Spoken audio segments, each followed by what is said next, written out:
Chers fidèles, d'abord quelques annonces. Aujourd'hui, le 8e dimanche après la Pentecôte. Demain, le 1er août, lundi de la Férie, mémoire de Saint Maccabée, martyr. Ce sont des saints de l'Ancien Testament, donc des martyrs de l'Ancien Testament, juste pas très longtemps avant la venue de notre Seigneur Jésus-Christ, les Maccabées. En certains lieux, Saint-Pierre Aulien et aussi Saint-Pierre Julien Aymar, confesseur.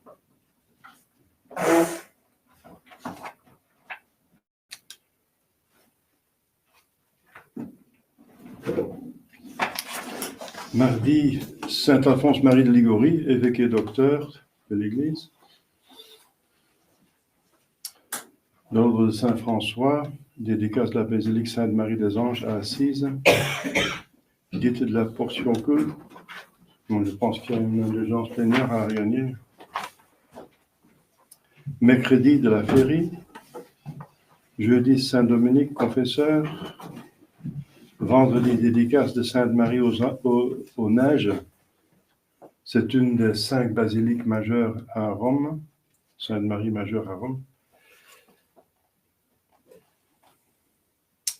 Samedi, fête de la Transfiguration Notre Seigneur. Donc c'est une grande fête, 2e classe. Mémoire de Saint Sixte II et de ses compagnons martyrs. Dimanche prochain, le 9e dimanche après la Pentecôte.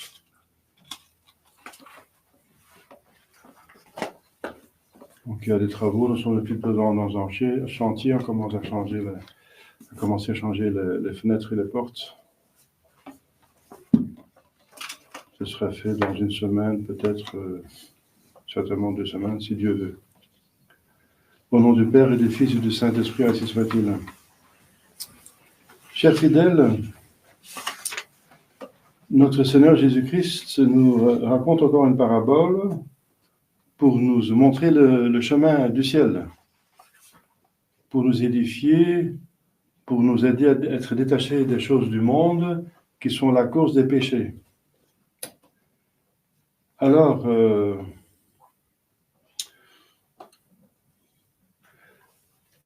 c'est une parabole. Donc cet économe représente tout homme, et même les anges, mais pour eux, l'épreuve est passée. Donc nous sommes dans l'épreuve, donc nous devons réussir dans l'épreuve. Et cet homme, Quidam, qui était riche, cette personnalité riche, cet homme riche, qui avait donc un économe pour gérer ses affaires, est Dieu, notre Seigneur, le Dieu, le créateur de toutes choses, qui donc a tout créé, donc qui possède tout. Alors, je ne vais pas aller par 1000 chemins. Le formel de la parabole, c'est que nous sommes propriétaires, éventuellement, envers les uns les autres, mais pas envers Dieu. La propriété, bien sûr, c'est un droit quasi naturel. Je dis quasi naturel parce que avant le péché originel de saint Thomas, il n'y avait pas besoin de propriété privée. Mais après la chute, oui. Après la chute, il y a besoin de propriété privée pour faire tourner l'économie. Parce que les gens ne prennent pas soin des biens communs, ou pas assez, c'est n'importe quoi. Et qu'il faut qu'il y ait des propriétés privées pour prendre soin de leurs affaires. J'ai vu ça au séminaire, n'est-ce pas? Ce sont des personnes qui viennent au séminaire, sont des gens dévoués, qui ont déjà certaines vertus. Ce sont des gens qui sont appelés à devenir des prêtres, qui doivent donner l'exemple, etc. Et sont des gens assez vertueux, qui font leur possible pour aller au bon Dieu, donner l'exemple. Eh bien, mais là, le péché originel joue. Il y avait la voiture de la communauté, et on roulait avec, et c'était cassé dans le plus bref délai. Et alors, la solution, c'est de rendre quelqu'un responsable. Alors, à partir de ce moment-là, c'était fini. Vous voyez, c'est de la communauté, on roule n'importe comment, fais pas attention qu'il y a assez de l'huile dedans, etc. Donc, les choses comme la communauté cassent plus vite, n'est-ce pas, que les choses en propriété privée. C'est un exemple que j'ai vécu moi-même. Donc, la propriété privée, pour faire tourner l'économie, pour prendre soin des affaires, est nécessaire. Donc, le communisme est condamné. Donc, mais cette propriété privée, les propriétés que vous avez, les choses que vous possédez, ne comptent pas devant Dieu. Il faut bien se rendre compte. Devant Dieu, nous possédons rien. Nous sommes possesseurs de rien. Tout appartient à Dieu. Nous avons tout reçu et nous ne pouvons rien amener, c'est la preuve. Si c'est à nous, on pourrait l'amener. À la mort, on n'amène rien.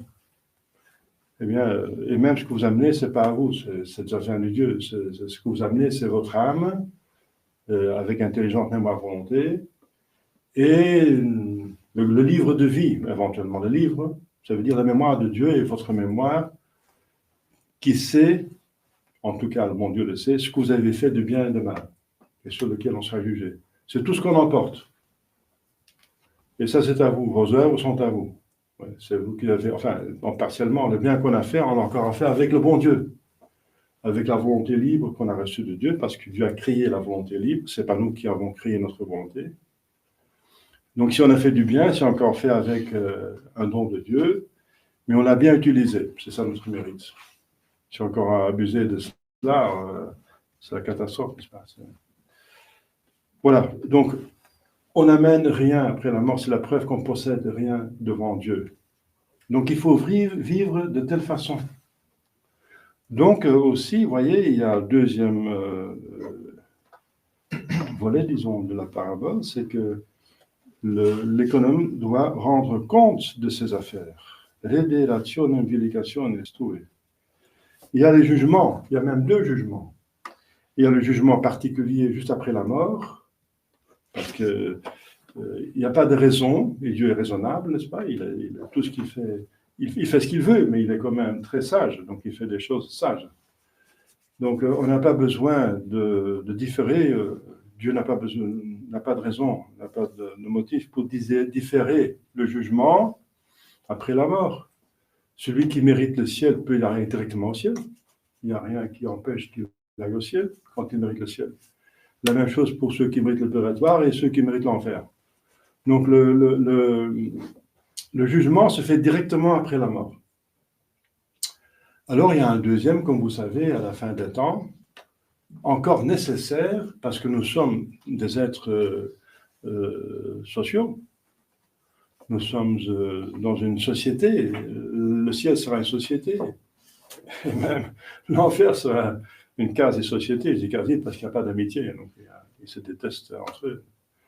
C'est n'importe quoi. En fait. Mais en tout cas, oui, nous sommes quand même dans une multitude de personnes. Et puisque tout a été créé pour la gloire de Dieu, ça doit être clair pour tout le monde, n'est-ce pas? La gloire de Dieu. Donc, et la gloire de Dieu se manifeste surtout dans les saints. Les saints. La gloire de Dieu, c'est le ciel. Le ciel, c'est la gloire de Dieu. Là, c'est manifesté sa bonté, n'est-ce pas, infinie. Eh bien, donc, il faut savoir, c'est clair, pourquoi quelqu'un est au ciel et pourquoi quelqu'un est en enfer. Parce que le purgatoire va disparaître. Il faut savoir. Sinon, Dieu semble injuste si on ne connaît pas tout. Donc, il faut que tout le monde sache tout de tout le monde pour voir la justice et la bonté de Dieu. Parce qu'il y a des péchés cachés et des vertus cachées. La vertu se cache par humilité. Donc, on ne sait pas pourquoi quelqu'un se trouve tout d'un coup au ciel, sans même passer par le purgatoire. Et on ne sait pas pourquoi quelqu'un se trouve en enfer si apparemment il a vécu convenablement. Justement, il y a des péchés cachés. Et c'est pour ça qu'il y a une nécessité absolue, n'est-ce pas, pour la gloire de Dieu, donc il y a un deuxième jugement. Donc on doit rendre compte 2 fois, mais ce serait 2 fois la même sentence, bien sûr. 2 fois rendre compte, mais l'un c'est plus particulier et l'autre c'est plus public. Donc de nos vies, notre vie sur Terre. Donc aussi, maintenant, il s'agit d'un aspect de notre vie sur Terre. Comment est-ce qu'on a géré nos possessions? Comment est-ce qu'on les a acquis une fois? Est-ce que c'est honnêtement ou pas honnêtement? Et comment est-ce qu'on a géré nos affaires? Je répète, il faut bien mettre dans sa tête, il faut méditer chaque soir. Surtout, vous savez, la tendance à la cupidité et l'avarice, c'est un des 7 péchés capitaux. Donc, il y a une tendance à s'approprier des choses de manière désordonnée, n'est-ce pas? Donc, si vous avez cette tendance, faites cet examen chaque soir, régulièrement. Est-ce que je gère tout ce que je possède, tout, absolument tout, comme appartenant à Dieu? Je gouverne les choses de Dieu. Ce n'est pas mes affaires. Devant l'homme, oui. Par exemple, je veux défendre ma propriété, mais pas devant Dieu. Devant Dieu, on a tout reçu. On doit rendre compte de tout. Absolument de tout. Voilà. Donc, ça, c'est la parabole d'aujourd'hui. Et ça vaut la peine, n'est-ce pas, d'y penser, parce qu'effectivement, ça a une racine, n'est-ce pas, des racines qui sont expliquées par l'Écriture sainte. L'Écriture sainte dit que l'avarice est la cause de tous les péchés, de tous les maux. Ailleurs, il dit que l'orgueil est la cause de tous les péchés. Et ailleurs, c'est l'avarice. Donc, l'avarice, c'est plutôt la concupiscence du monde, n'est-ce pas, qui n'est pas gérée, qui n'est pas ordonnée, n'est-ce pas, qui n'est pas maîtrisée, neutralisée. Et dans l'autre cas, l'orgueil, c'est la concupiscence de l'esprit. Donc, c'est encore deux tendances que tout le monde a, finalement, qui sont innées, qui sont, ça veut dire, par les péchés originels. Ça ne vient pas de Dieu. Ça vient du péché de nos ancêtres. Voilà. Alors, nous sommes nés avec cette tendance, plus ou moins, parce qu'il y a 7 péchés capitaux et tout le monde a plutôt une mauvaise tendance vers ceci ou vers cela, ça dépend. Il y a des gens qui ne sont pas avares, au contraire, ils gaspillent. Mais il y a plus de gens qui sont avares que de gens qui gaspillent. Mais gaspillage n'est pas bien non plus, c'est encore une mauvaise ingérence, n'est-ce pas, de ces affaires. Donc il faut bien mettre devant les yeux, tout ce que je possède, c'est pas à moi. Dans la prière, c'est pas à moi. Devant Dieu, c'est pas à moi. Il n'y a rien qui est à moi. Tout ce que j'ai, ça vient de Dieu. Et le bon Dieu va demander des comptes. Donc, c'est pas donné par le bon Dieu comme ça en possession. Non, c'est pas donné en possession. C'est donné en gérance. Nous ne possédons rien et on doit rendre compte. Et le bon Dieu est bon, il donne beaucoup de choses, n'est-ce pas? Si on compte, ces sont incomptables. Les choses sont très diverses, beaucoup, n'est-ce pas? Tous les dons qu'il a donnés en tant que créateur, en tant que providence, en tant que rédempteur, en tant que sanctificateur, c'est énorme, n'est-ce pas? C'est infini. Donc, de tout ce qu'il a donné, on doit rendre compte. Donc, pour éviter les péchés et se trouver devant des surprises, n'est-ce pas? Parce que vous pouvez vous imaginer, c'est à moi, donc je fais ce que je veux, donc voilà, je suis en ordre, je fais du mal à personne. Vous pouvez vous tromper.